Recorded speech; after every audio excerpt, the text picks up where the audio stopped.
Hello students, आपका स्वागत है मेरी नई वीडियो में। आज हम स्टार्ट करेंगे स्टैटिस्टिक्स, जो 11th क्लास का टॉपिक है। वैसे आपने स्टैटिस्टिक्स 9th क्लास में ही पढ़ी होगी, 10th में भी है। तो आज थोड़ा सा क्विक रिवीजन कर लेते हैं 10th क्लास का, क्योंकि वो थोड़ा ज़रूरी होगा 11th क्लास को पढ़ने के लिए। तो सबसे पहले स्टैटिस्टिक्स को हिंदी में बोलते हैं सांख्यिकी, और इसमें सबसे पहला टॉपिक आता है समांतर माध्य। ठीक है, समांतर माध्य के बहुत सारे सूत्र होंगे, लेकिन सबसे सिंपल सूत्र क्या होता है? समांतर माध्य को डिनोट करते हैं x बार से, और इसका सूत्र आपने पढ़ा होगा पदों का योग बटे पदों की संख्या। इन पदों को आंकड़ा भी बोलते हैं, आंकड़ों का योग। ठीक है, कोई भी हमारे पास डाटा होगा उन सभी का हम टोटल कर देंगे और उन्हीं की नंबर से डिवाइड कर देंगे, तो हमारा समांतर माध्य निकल जाता है। ठीक है, जैसे एक क्वेश्चन लेते हैं, 11 से 20 तक की संख्याओं का समांतर माध्य ज्ञात कीजिए। तो 11 से 20, 11, 12, 13, 14, 15, 16, 17, 18, 19, 20, इनका समांतर माध्य लेना। अब समांतर माध्य के लिए हम क्या करेंगे कि x बार इक्वल्स टू, इसको पदों का योग को हम किस चीज़ से डिनोट करते हैं? सर्वेशन ऑफ x अपॉन n। अब आप इन सभी को जोड़ सकते हैं, है ना। ये तो हम बचपन में करते थे कि 2 1 3 और 3 6। आप इसको आपने पढ़ी होगी समांतर श्रेणी, अर्थमेटिकल प्रोग्रेस, उससे भी ऐड कर सकते हैं, है ना। तो अभी तो हम क्योंकि 10th का रिवाइज कर रहे हैं, तो हम इसको डायरेक्ट ही जोड़ते हैं। देखिए, 2 1 3 3 6 4 10 5 15 और 6 21 और 7 28 और 8 36 9 45, 4 और 1 5 6 7 8 9 10 11 12 13 13 और 2 15। कितनी संख्याएं हैं? 1 2 3 4 5 6 7 8 9 10, पूरी 10 संख्याएं। और जब इसको डिवाइड कर देंगे तो आ जाएगा 15.5। ठीक है, ये सिंपल था जो 10th में था, है ना। अभी 10th में एक चीज़ और आती है, जब हम टेबल वाला जो करते हैं क्वेश्चन, उसमें समांतर माध्य निकालते हैं। तो इसका एक ले लेते हैं क्वेश्चन। सबसे पहले इसमें पहली विधि होती है प्रत्यक्ष विधि, इंग्लिश में बोलते हैं इसको डायरेक्ट मेथड। ठीक है, तो डायरेक्ट मेथड निकालने के लिए हमें क्या करना है? एक क्वेश्चन लेते हैं पहले। ठीक, एक क्वेश्चन दिया है कि अगर इस तरीके से एक टेबल बनी हुई है, यहाँ पर x लिखा, यहाँ f, और इधर कुछ आंकड़े दिए हैं 10, 30, 10, 30, 50, 70, 89, और बारंबारता इनकी 7, 8, 10, 15 और 10। ठीक है, तो इस टेबल के दिए हुए आंकड़े को हमें समांतर माध्य निकालना है इसका। ठीक है, और किस मेथड से? प्रत्यक्ष विधि से। तो कैसे करते हैं प्रत्यक्ष विधि? इनको वर्टिकली लिख लेते हैं पहले। यहाँ पर आते हैं पद जिनको हम x बोलते हैं ना, और ये आ गई बारंबारता जिसको हम f बोलते हैं। x की जगह लिखना है 10, 30, 50, 70, 89।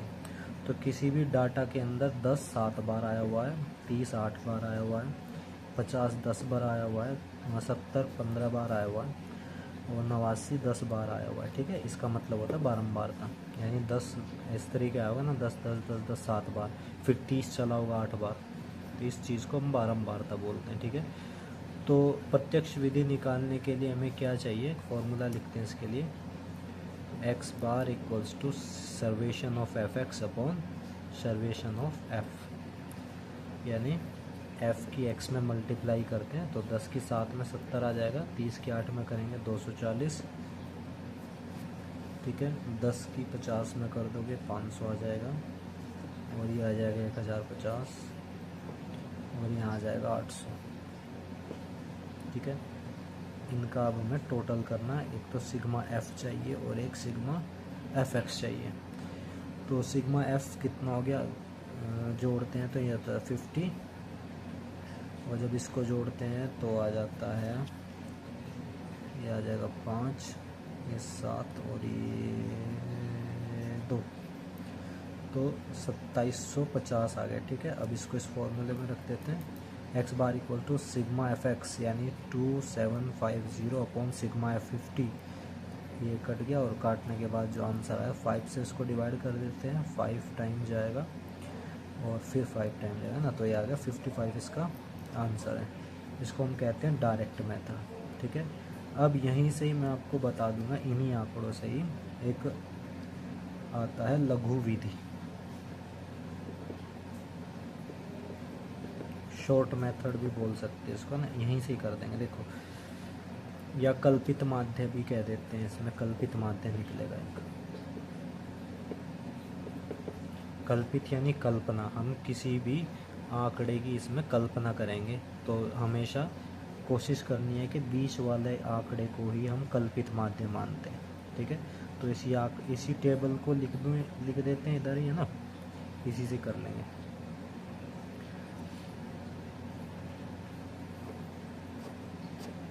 इसमें थोड़े ज़्यादा कॉलम्स चाहिए, तो यहाँ पे x यानी जो पद है सभी लिख लेते हैं। तो लिखा है 10, 30, 50, 70 और 89। इसमें और इसमें क्या फ़र्क है एक बार कर लेते हैं, फिर मैं आपको इनका फ़र्क बताऊंगा, और मैं ये भी बताऊंगा कि हमें किस में ज़्यादा फ़ायदा होगा, है ना। तो सबसे पहले हमें क्या निकालना है, यहाँ से विचलन निकालना है,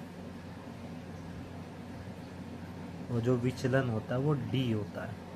वो d कैसे निकलता है, जो हम ये मानते हैं ना 50, इसको हमने a मान लिया, और a का मतलब क्या है, कल्पित माध्य। इस कल्पित माध्य को हर एक पद में से घटाना है। जैसे 10 में से 50 गए, कितने बचे, 40। 30 में से 50 गए, कितने बचे, -20। 50 में से 50 गए, 0 बचा, और फिर 70 में से 50 गए तो 20 बचा, और 89 में से 50 गए तो 39 बचता है, ठीक है। अब हम लिखते हैं यहाँ पर बारंबारता क्या दी है, 7, 8, 10, 15 और 10, ठीक है। अब हमें यहाँ पे चाहिए एफ डी, क्योंकि कल्पित माध्य जो लघु विधि है, इससे अगर हमें समांतर माध्य निकालना है तो इसका फॉर्मूला होता है X bar equals to sigma F D upon sigma F और प्लस ए। यहाँ लिख सकते हो, यहाँ लिख सकते हो, आपकी मर्जी है, लेकिन इसमें ए जोड़ना होता है। एफ डी 4 से 40 को गुणा करोगे 280, 20 से 8 के गुणा करेंगे तो 160, ये हो गया 0, ये हो गया 300 और ये हो गया 390, ठीक है। देखिए इससे क्या फ़ायदा हुआ कि हमें जो मल्टीप्लाई करनी पड़ी वो इनसे छोटी संख्याओं में करनी पड़ी, हमारा ये टोटल भी छोटा आएगा। तो ज़्यादा जब हमें बहुत बड़े आंकड़े दिए हो ना, तब हम इसका यूज़ करेंगे, ठीक है।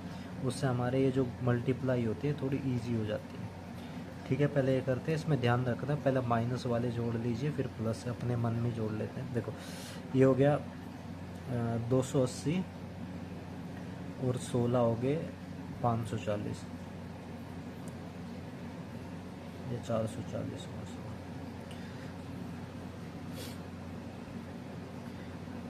तो ये तो हो गए अपने 440 माइनस, और ये हो गए हैं दोनों मिलाकर 196। अब ये -440 691, तो ये घटाने के बाद आएगा अपना सिग्मा एफ डी। 1 से 0 गया 1, 9 से 4 गए 5 और 6 से 4 गए, तो अब हमारे पास 251 है।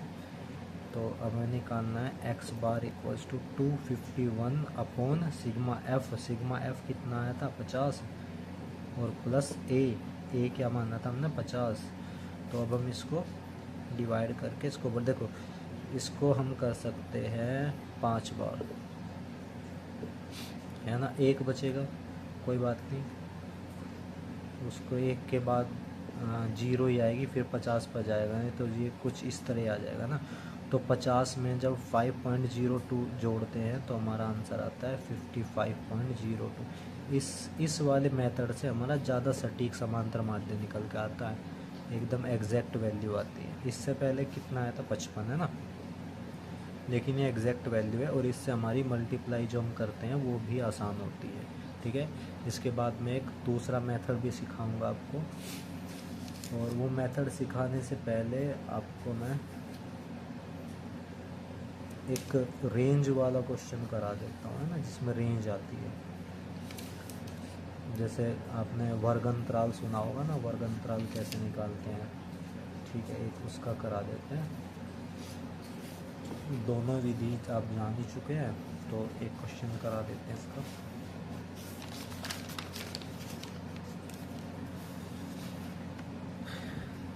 थोड़ा देखते हैं, देखिए ये क्वेश्चन दिया है,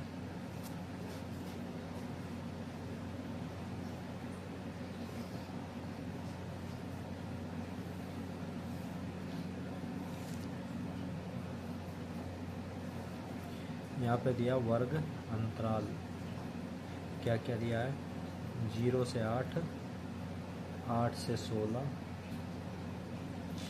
16 से 24, 24 से 32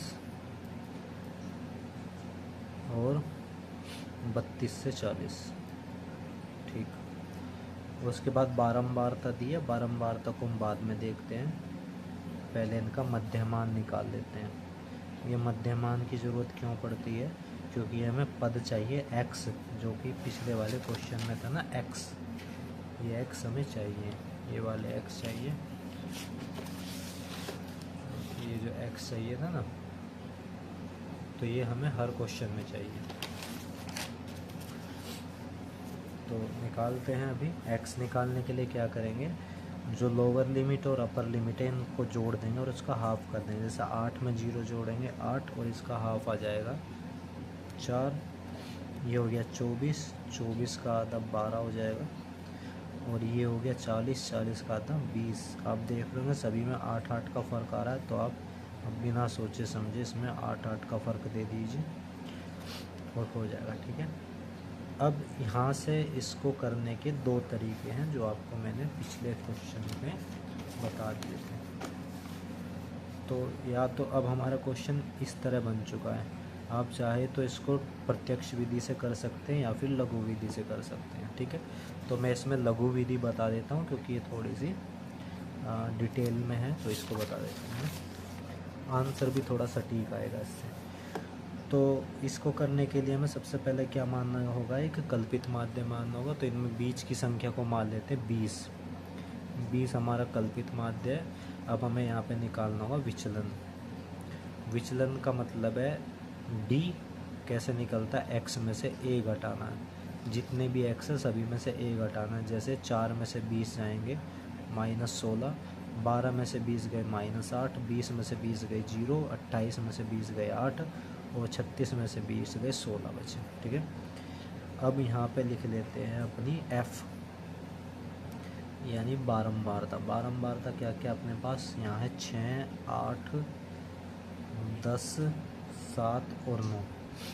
तो मल्टीप्लाई करते हैं, 16 की 6 में करेंगे -96, 8 की 8 में करेंगे -64, 10 की 0 में, 8 की 7 में करेंगे 56 और 16 की 9 में करेंगे तो 144। अब इनका हमें सिग्मा लेना है, सिग्मा एफ डी, ये हो गया एफ डी, तो ये आता है सिग्मा एफ डी और ये वाला आएगा सिग्मा एफ। तो एफ डी कितना है देख ले, पहले प्लस वाले जोड़ लेंगे, 6 और 4 10, 5 4 9 और 1 10, 1 और 1 2, ये हो गया 200, और ये कितना हो गया 6 और 4 10, 9 और 6 15 और 1 16। तो -160 और 200 जुड़ेंगे तो हमारे पास आएगा प्लस का 40। सिग्मा एफ कितना है, 8 और 6 14 और 10 24, 24 और 7 31, 31 और 9 40, ठीक है। तो अब हमें क्या निकालना है, इसका एक्स बार निकालना है। एक्स बार निकालने के लिए क्या करें, X bar equals to A plus sigma F D upon sigma F. तो ए कितना माना था हमने 20 और सिग्मा एफ डी कितना है 40 और सिग्मा एफ भी 40 है। 40 से 40 कटा कितना है 1, 20 और 1 21 इसका आंसर आ जाएगा। ठीक है, तो अब हम नेक्स्ट क्वेश्चन देखते हैं अपना। आई होप आप समझ गए होंगे प्रत्यक्ष विधि को भी और ये जो लघु विधि है इसको भी, है ना। अब कोई नया विधि देखते हैं। प्रत्यक्ष विधि हो चुकी आपकी, लघु विधि भी हो चुकी है।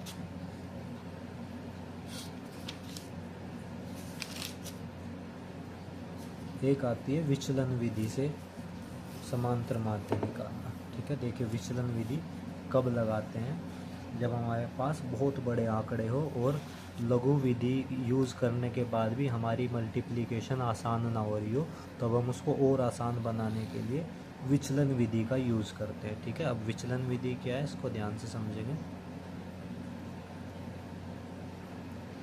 ठीक है, विचलन विधि निकालने के लिए क्वेश्चन ले लेते हैं। क्वेश्चन के लिए हमारे पास है वर्ग अंतराल वाला ले लें सीधा, है ना। हाँ, वर्ग अंतराल का ले लेते हैं क्वेश्चन, उसमें आपको पद निकालना भी आ जाएगा, मध्यमान वगैरह, है ना। तो एक लेते हैं क्वेश्चन, थोड़ा टेबल इसमें लंबी जाएगी। ठीक है, तो सबसे पहले यहाँ आता है वर्ग अंतराल। वर्ग अंतराल में क्या है, 0 से 80 दिया है, 80 से 160 दे दिया, 160 से 240, 240 से 320 और 320 से 400। ठीक है, अब हम निकालते हैं इनका मध्यमान।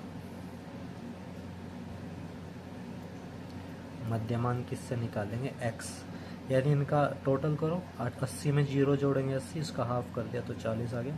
ये हो गया 160, 160 है ना। 160 और 80 कितने होते हैं 240, इसका हाफ 120। और आप देखो ये कितने का फ़र्क आ गया इसमें, 80-80 का फ़र्क है, तो सभी में 80-80 कर दो, इनकी तरफ देखो भी मत। ये हो गया 200, ये हो गया 280, ये हो गया 360। ठीक है, अब हम निकाल लेते हैं इसका विचलन। विचलन अभी पीछे जो लघु विधि थी उसमें निकाला था, सेम ऐसे निकालना। विचलन कैसे निकालेंगे, बीच वाले को हम a मान लेंगे और सभी x में से a घटाना। देखो 40 में से 200 गए, कितने बचते हैं -160। 120 में से 200 जाएंगे तो -80, 200 से 200 गए 0, ये +80 और ये 160 आ गया। ठीक है, अब इसके बाद हमें लिखना है यहाँ पर बारंबारता को लास्ट में लिख लेंगे ना। सबसे पहले इन्हीं की सभी की कैलकुलेशन कर लेते हैं।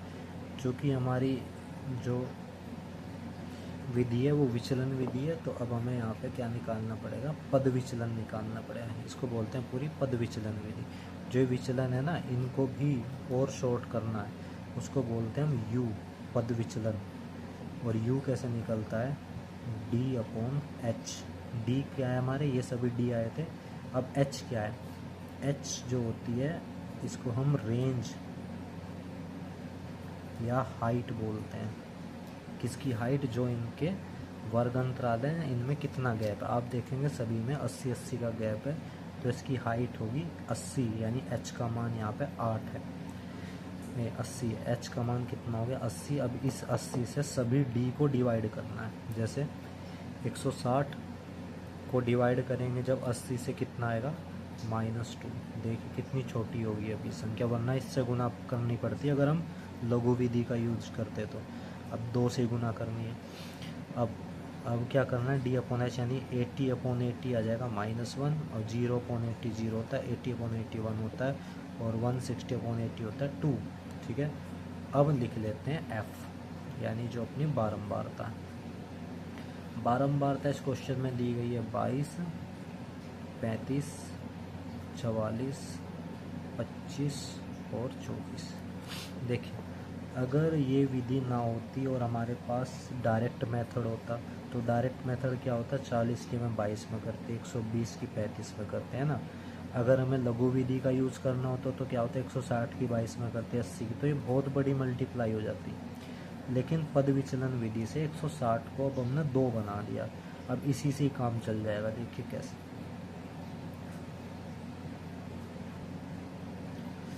22 की 2 में बड़े आराम से गुना कर सकते हैं ना। यहाँ पे f गुना u करेंगे, जो हमारा u आया। 22 की 2 में करेंगे -44, 35 की 1 में करोगे -35, ये हो गया 0, ये हो गया 25 और ये हो गया 48, है ना। बहुत सिंपल हो गया ना। अब इनको हम क्या करेंगे, ऐड कर लेंगे। इनके बारे में जानते हो कितने हो गए, ये हो गए 9 और 7, 79, और ये कितने हो जाते हैं, 8 और 5 13, 4 2 4 1 7। ठीक है, अब हमारे पास माइनस का 79 है, प्लस 73 है, तो सिग्मा एफ यू, सिग्मा का मतलब है इनका योगफल, एफ यू इनकी गुणनफल का योगफल कितना आया, -6। सिग्मा एफ कितना है, इसको थोड़ा सा मेहनत लगेगी जोड़ने में ना। 5 2 7 और 4 11 और 5 16 और 4 20, हासिल 2 2 2 4 और 3 7 और 4 11, 2 13 और 2 15, तो ये हमारा 150 आ गया। ठीक है, अब समांतर माध्य का यहाँ पे सूत्र थोड़ा सा चेंज होगा, क्योंकि जब मेथड चेंज है ना, तो समांतर माध्य का सूत्र थोड़ा सा चेंज हो जाएगा। चेंज में हम क्या लिखेंगे, सबसे पहले a plus sigma F D था इससे पहले, चूँकि d का काम ख़त्म हो चुका है, u आ गया था इसकी जगह, तो sigma F you upon sigma F, और गुना करनी है हाइट की। हाइट हमारी 80 आई थी, इसकी गुना करनी है। तो a की वैल्यू कितनी ली थी हमने, 200। सिग्मा एफ यू कितना, -6 अपॉन सिग्मा एफ है 150, और h की वैल्यू है यहाँ पे 80। डिवाइड कर सकते हैं बड़े आराम से, ये हो गया, और ये दोनों 3 से काट सकते हो। ठीक है, तो कितना आ गया ये 200 माइनस 8 की 2 में गुना करेंगे 16 अपॉन 5, तो इसको और कर लो भाई, 200 माइनस 5 दिया 15, 1 बच जाएगा, तो ठीक है ये आ गया। अब इसमें से इसको लेस कर दो, 200 में से 3.2 जब घटेगा तो आ जाएगा 196.8। तो आई होप आपको ये समझ आया होगा पद विचलन विधि। इसके बाद कल जब हम नई वीडियो लेके आएंगे, उसमें मैं आपको कराऊंगा, एक तो भारित माध्य कराऊंगा, और जब 2 या 2 से ज़्यादा औसत आ जाते हैं किसी क्वेश्चन में, उसको कैसे सॉल्व करना है, और कल ही मैं आपको माध्य का भी बता दूंगा। ठीक है, तो इस चैप्टर को करने में मुश्किल से मैं 2 या 3 दिन लगेंगे। ठीक है, तो मिलते हैं अपनी नेक्स्ट वीडियो में। तब तक आप मेरे चैनल को सब्सक्राइब कीजिए, अपने दोस्तों में शेयर कीजिए, और पढ़ते रहिए मेरे साथ।